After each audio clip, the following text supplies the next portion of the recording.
Welcome back to Contemporary Black Voices right here at Black Video Network. And as usual at this time, I always like to give a salute to our producer, who you'll never see, but he's back there giving us orders, and that's Kyle Booker. Yay. Yay. Yeah, okay. Get a camera on him real quick. Okay, Mario, let's get back to the point you wanted to make before we went to our break. Okay, and I like what Sarah did about are we ready? She brought, that's a really good point. And I don't think we're ever ready for the money part. But the other part, the thing she raises, concerning the ancestry and so forth, it gets tricky. It really does get tricky. So is somebody gonna, raise that as an issue? Or some people who have been racist all their life going to find out they have a black relative, and all of a sudden they want the free medication too. So she raised a very good. That's a really good point, I think, and it's something that is not an easy fix or an easy solution, but something has to be talked about.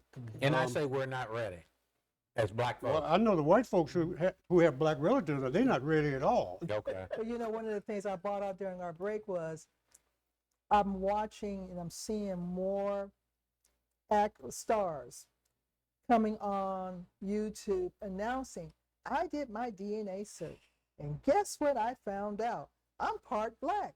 And so I'm wondering in the back of my mind, are these people preparing as well to get a piece of that action? They know something we don't know. Yeah. That's where it usually happens too. Yeah. Gary, you've been awfully quiet over there. No, I'm taking it all in. Okay.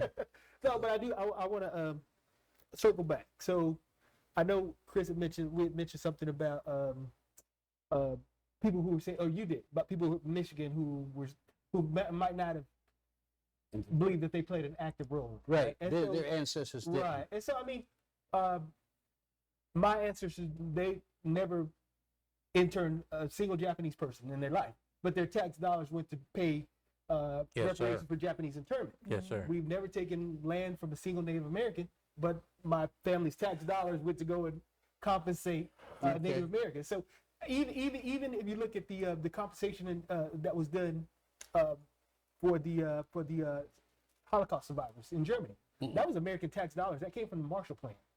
And so our tax dollars actually paid. Wait. You're saying the Marshall Plan money Yeah. we rebuild Germany. Germany was a pass-through. They used it to compensate. Yeah. It was 1952 when they compensated the Holocaust survivors. And so that was our tax dollars. That wasn't German money. That was our money that did that. Are you sure of that? I'm 100% sure. Germany didn't have no money in 1952. He's right about it. It came from the Marshall Plan, the dollars from the Marshall Plan. Right. Would you say, Mario? He's right about that. Okay. Yeah, the Marshall Plan, it won't. There's no way it'll work for every country. Like what they tried to make it work for Iraq, that ain't gonna work.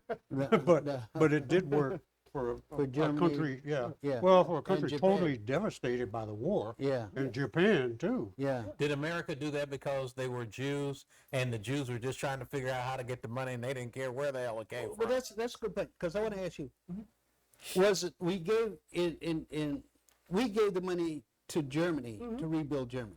Did they make the decision then to take the money and give it for reparations, or was it just as Chris was You as know how a Congress pass through? works. That money has allocated. We knew what we were doing when we gave them that money. We Okay. knew what that money was going for.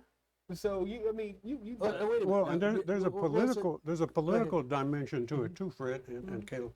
The political dimension was there was competition between the Soviet Union and the United States. Yeah, So you're going to absolutely. pump in money to Right. people that you're going to want to be your allies later on. Right. And of course, Japan is tied at the rear end to the United States. Yeah. So see how that the money works in a political way too. Right. Yeah. So no, I just was to cover that point. So even though they may feel like they don't owe anything for reparations, I feel like the same way. I didn't intern anybody, but my people's tax dollars went to that. So I just want to cover that part of that. Okay. Good The other point. thing I wanted to talk about, I know Mariette mentioned some of the ways. I mean, and so I know we talk about how, expanding on that free education, but we expand on that housing and the way you know what I mean. So why can there's Fannie, you have Freddie, there could be a third quasi agency for black folks that covers down payment assistance, that covers closing costs. You know what I mean? So there are multiple ways that we can handle that. There's a lot of African Americans, you know, we live in what we call a healthy food desert. So you have SNAP benefits. Why can't there be another agency that provides that kind of healthy food benefits for African Americans? There's multiple ways to attack that. So you're actually saying that the government will have specific programs designated only for Black Americans. Yeah. The How you gonna government get that? How you gonna get that The passed in government Congress? can have They've specific done it programs. before. I mean, they have Well, agents. Don't they have a bureau for Native American affairs? yes. So yeah. why can't they have one for African American affairs? So I mean, it's the same thing. It's not like we're But you trying to gotta something they take haven't into done before. consideration what we're looking at today. We got a right wing, almost fascist House of Representatives. Right. How in the world are you going to get them to even consider that? I'm going to digress just a little bit, but I'm going to say, because in my opinion, we don't have a leader, we can never get to those type of things that you're talking about, because we can't funnel our efforts into trying to make these things happen. He's consistent. Right. He always comes back to we need a leader. We need a leader. Right. But I mean, look, what, like I keep saying, I'm consistent. One of the most successful revolutionary movements that ever took place was done by Twitter, which you had the Arab Spring. They didn't. You don't need an individual to lead you. You just need Twitter. And so I think that we. Well, could you explain that a little more? I'm not. You lost me.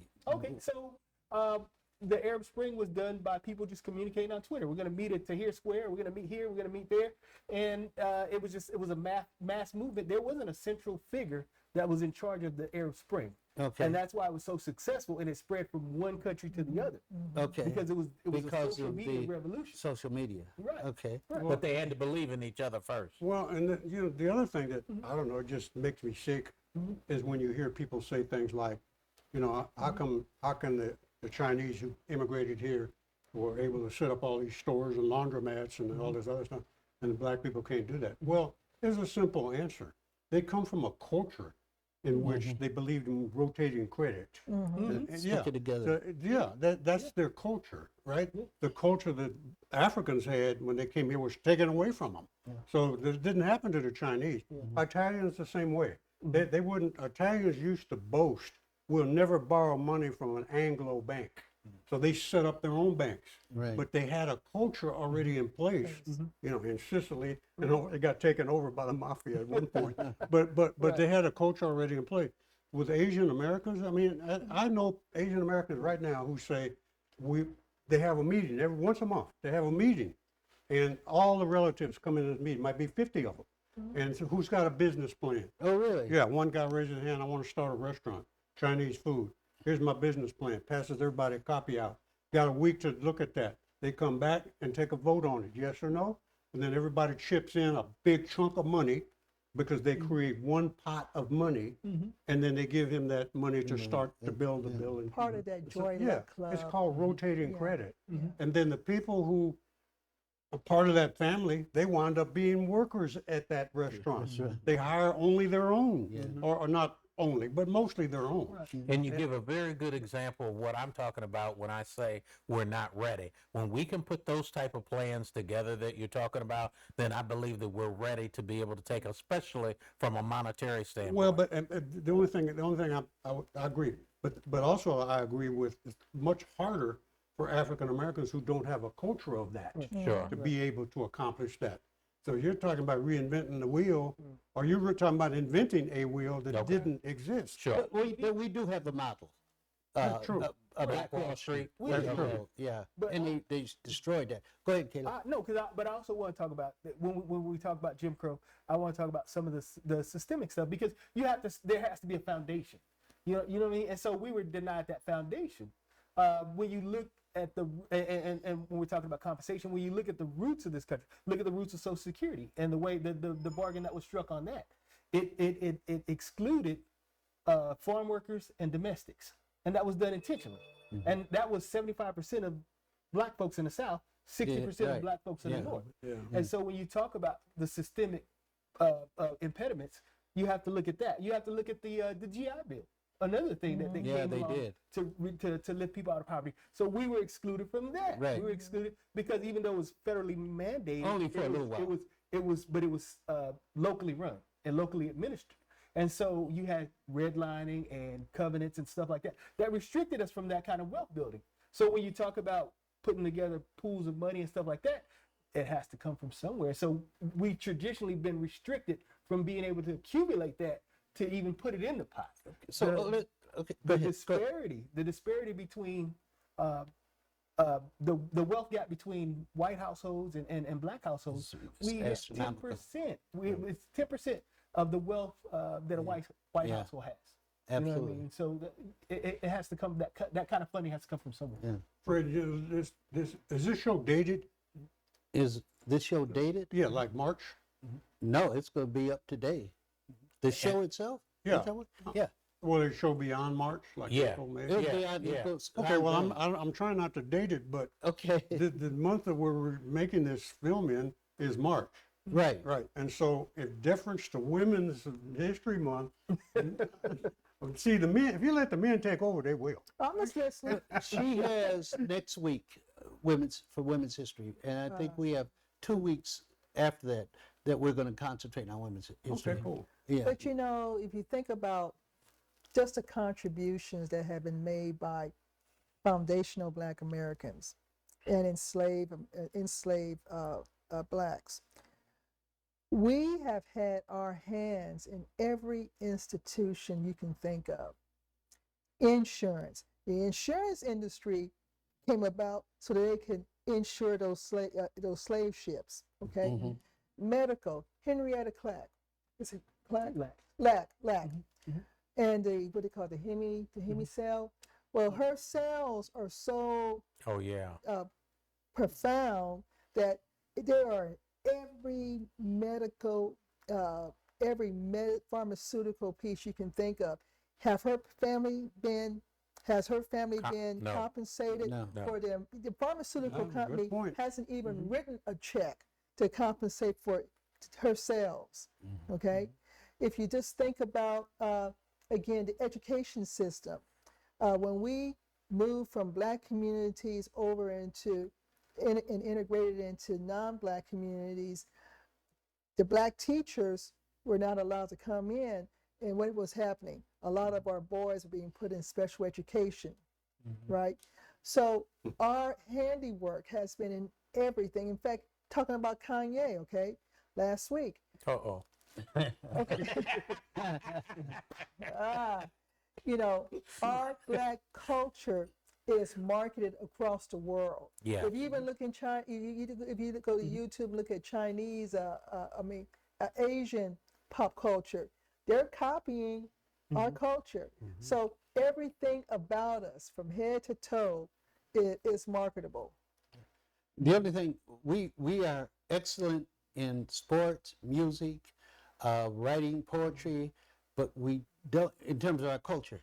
But I think what you're pointing out, and I think Mario's pointing out, is we're not there when it comes to economics. We're not there. Not yet, not yet. And let me ask you this question. Next week, they give all of us reparations. How do you see, how could we, or are we able to come together? Like you mentioned how the Chinese do, they get together and they give loans to business. Are we capable of doing that, do you think? That's why you asked that question, because you already know, like I said earlier, right, that they can write a check today, but white folks are already figuring out how to get that Get money it, back yeah. tomorrow. So- She hit it on the. So you nail said on we're the not head. ready? No, we're not. That's what I said. We're not. We can get ready. Okay, how do we get ready? You say you're ready? We can get ready, but it'll take a massive effort to do it. You know, in marketing, I teach marketing. And marketers watch the behaviors of Black folks because we're the ones that set the pace for everything, right? So they don't have any problems of putting expensive shoes in the communities because they know that we will buy those shoes, right? So they already put the carrots out there because they already know our behavior. Can our behavior change? Yes, if we want to change. So what you're saying, that's interesting.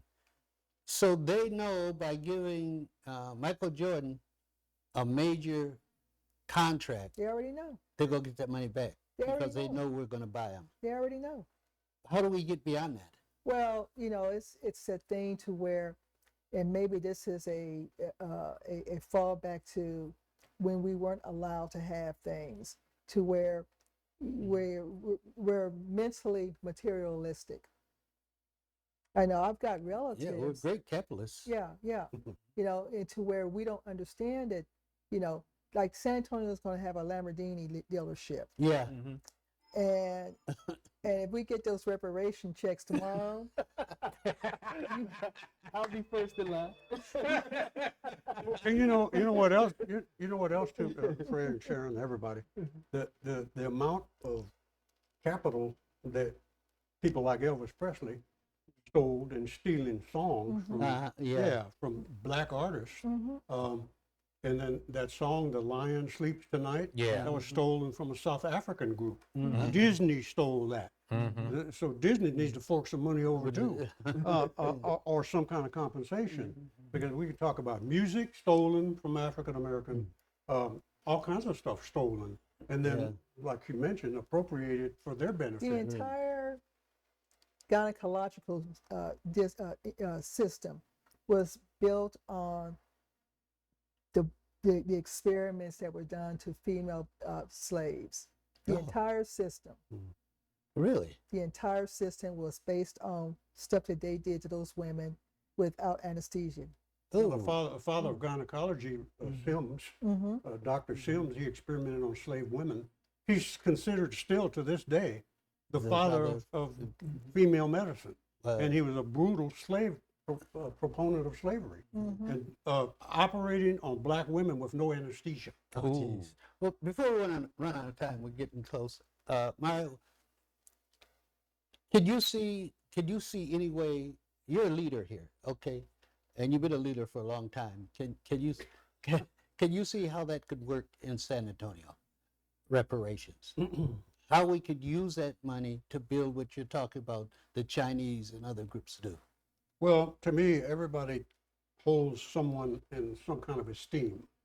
So people that go to church every Sunday hold that pastor in esteem, unless he's messing up. But they generally hold pastors in esteem. We have people in the community, the head of neighborhood associations that people hold in esteem. To me, it would involve pulling those people that are considered leaders in whatever area it is, religious leader, neighborhood leader, civil rights leader, whatever the leader is, whatever category it falls into, would amount to pulling those heads together. Yeah, educational leaders, whatever the case may be, pulling all of that diversity together, and then coming up with a plan. Let me ask you a personal That way you pull the masses over as well, because everybody has a leader of some sort. Because the amount of black people in San Antonio is so small, would you be in favor of San Antonio blacks coming together to ask San Antonio specifically for reparations?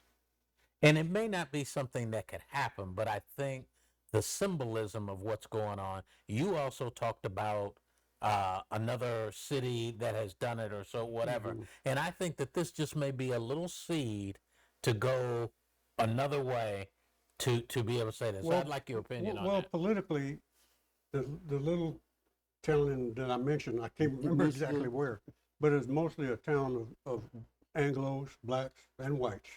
Here we've got three major ethnic groups. So here you have to take that into consideration.